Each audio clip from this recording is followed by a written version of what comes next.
एक भाई ने कमेंट किया है कि DOB limit cross update new rule आया है, उसके बारे में आप बताइए। बिल्कुल मेरे भाई, मैं चाहता तो इस कमेंट का रिप्लाई तुम्हें दे सकता था आसानी के साथ, लेकिन अगर मैं इस पर एक वीडियो बनाऊंगा तो सभी लोगों का फ़ायदा होगा। ये सोचकर मैं ये वीडियो बना रहा हूँ, तो पूरी वीडियो में एंड तक बने रहिएगा। ज़रा भी वीडियो को स्किप मत कीजिएगा, स्टेप बाय स्टेप पूरा प्रोसेस समझते चलिएगा। सारी चीज़ें मैं आपको सिखाऊंगा, समझाऊंगा, बताऊंगा आज के इस वीडियो में। तो वीडियो को शुरू करते हैं। देखिए, जब हमारे आधार कार्ड में date of birth limit cross हो जाती है, date of birth limit cross का मतलब पहले हम समझते हैं। जैसे पहले हम 2016 से पहले हम अपने आधार कार्ड में डेट ऑफ बर्थ को कितनी भी बार अपडेट कर सकते थे, जबकि हमें कोई डॉक्यूमेंट भी देने की ज़रूरत नहीं होया करती थी। मतलब विदाउट डॉक्यूमेंट भी कुछ भी अपडेट हम करवा सकते थे, चाहे नाम हो, जेंडर तो अब भी फर्स्ट टाइम हम विदाउट किसी भी डॉक्यूमेंट के अपडेट करवा सकते हैं। लेकिन पहले चाहे एड्रेस अपडेट हो, कुछ भी अपडेट हो, मतलब आप बगैर किसी डॉक्यूमेंट के अपडेट करवा सकते थे आसानी के साथ। लेकिन 2016 में यूआईडीआई की तरफ से सारे एक्ट बनाए गए, सभी नियम, कायदे, कवानीन तैयार किए गए और 2018 में बहुत अच्छी तरीके से, सख्ती से उन्हें लागू कर दिया गया। तो अगर 2018 और 16 से पहले किसी ने अपने आधार कार्ड में डीओबी अपडेट करवा ली है, चाहे 10 बार क्यों ना करवा ली हो, फिर भी उनकी वन टाइम लिमिट लेफ्ट है अब भी। अगर उन्होंने 2018 के बाद कराई है तब उनकी लिमिट क्रॉस हुई है। देखिए, लिमिट क्रॉस कई सारी सिचुएशंस में होती हैं। जैसे हमारे स्कूल रिकॉर्ड में कोई और डेट ऑफ बर्थ लिखी हुई है और अब स्कूल वाले हमें मुंह ज़बानी बताए दे रहे हैं कि भैया इतनी डेट ऑफ बर्थ आप अपने आधार कार्ड में करवा लो, आपका अपार आईडी नहीं बन रहा है, ये नहीं वो नहीं, मतलब बहुत सारी तमाम बातें वो बता देते हैं।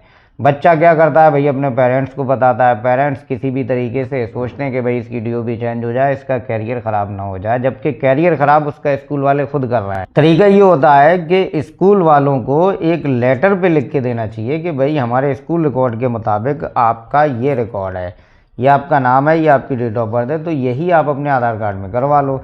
जबकि स्कूल वाले चाहें तो वो अपने यहाँ भी आधार के मुताबिक करेक्शन कर सकते हैं, लेकिन वो ऐसा बिल्कुल भी नहीं करते हैं। तो भाई वो करवा लेते हैं जैसे तैसे। अब किसी भी सीएससी या जनसेवा केंद्र पे जाते हैं, कोई डॉक्यूमेंट तो उनके पास होता नहीं, क्योंकि बर्थ सर्टिफिकेट मैंडेटरी है डीओबी चेंज के लिए, खासकर बच्चों के लिए। तो वही फेक वाला बर्थ सर्टिफिकेट लगा के उनकी डीओबी अपडेट हो जाती है। और निरे लोग ऐसे हैं कि एक बार उन्होंने हाई स्कूल किया, भैया उनकी परसेंटेज रहेगी थोड़ी कम, तो उन्होंने सोचा यार इससे तो नौकरी लगने से रही, तो वो बेचारे दोबारा से हाई स्कूल करते हैं। अब डेट ऑफ बर्थ बदल दी, क्योंकि 1 साल का गैप हो गया, तो उस हिसाब से वो अपनी डेट ऑफ बर्थ करते हैं। अब पहले उन्होंने नौकरी के लालच में चेंज करवा ली कि भैया भर्ती देख लेंगे, लेकिन ना भर्ती निकली, ना कुछ निकला, ना कुछ हुआ। अब ऐसी सिचुएशन में उनकी लिमिट क्रॉस हो गई और किन्हीं बेचारों को पता ही नहीं था कि आधार कार्ड में date of birth limit cross भी होती है। उन्होंने बस यही सोचा था कि डेट ऑफ बर्थ कितनी भी बार अपडेट क्यों ना करवा लो, लेकिन वो बेचारे फंस गए।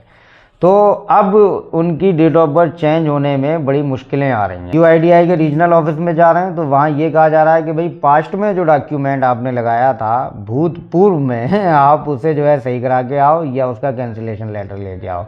ऐसी ऐसी बातें बताई जा रही हैं, ऐसे ऐसे नियम बताए जा रहे हैं लोगों के, भाई ना करवा पाएंगे ना हो पाएगा।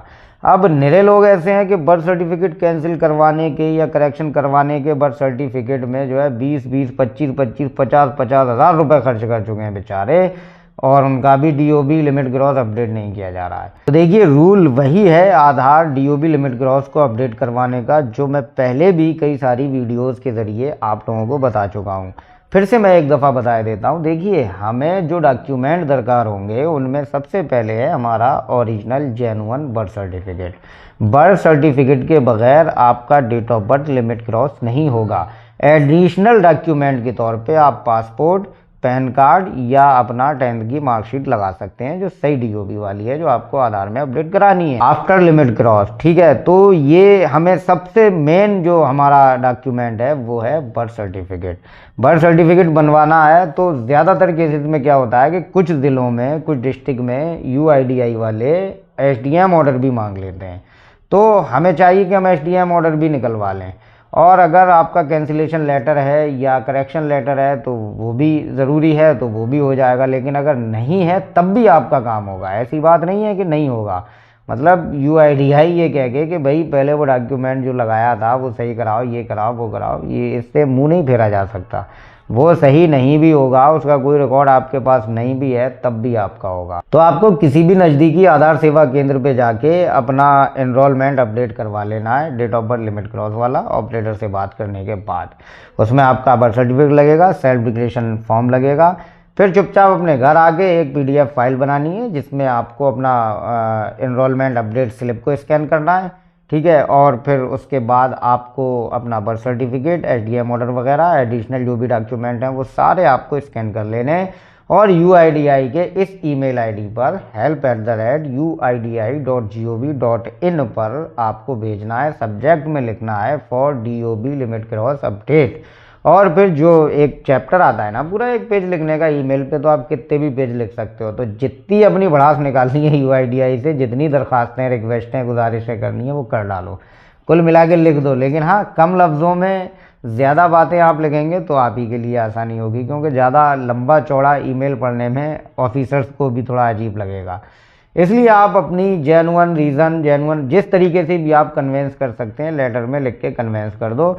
और चाहो तो हाथ से, मतलब एक A4 साइज़ पे आप लिख सकते हो पूरा लेटर और उसे PDF फाइल में स्कैन करके भी दे सकते हो, लेकिन ईमेल पे लिख दो तो ज़्यादा मेहरबानी होगी, उससे ज़्यादा इफेक्ट पड़ता है। उसके बाद बस सेंड कर देना है। सेंड करने के तुरंत बाद ही या 2-4 घंटे में, 24 घंटे के अंदर अंदर आपको UIDAI की तरफ से रिप्लाई मिलेगा कि आपका केस रजिस्टर्ड हो गया है और एक SRN नंबर जनरेट हो जाएगा। उससे आप अपनी शिकायत का स्टेटस चेक कर सकते हैं माई आधार पोर्टल पे जाकर। मैं कई वीडियो में बता चुका हूं और इस वीडियो में लिंक दे दे रहा हूं। मैंने स्टेटस चेक करने का भी तरीका बताया और कंप्लेंट ऑनलाइन भी दर्ज करने का मैंने तरीका बताया है वीडियो में। तो यही रूल है, यही प्रोसेस है, इसे एक बार कीजिएगा। और काफ़ी लोगों का DOB लिमिट क्रॉस अपडेट हो रहा है मेरे बताए हुए तरीके से।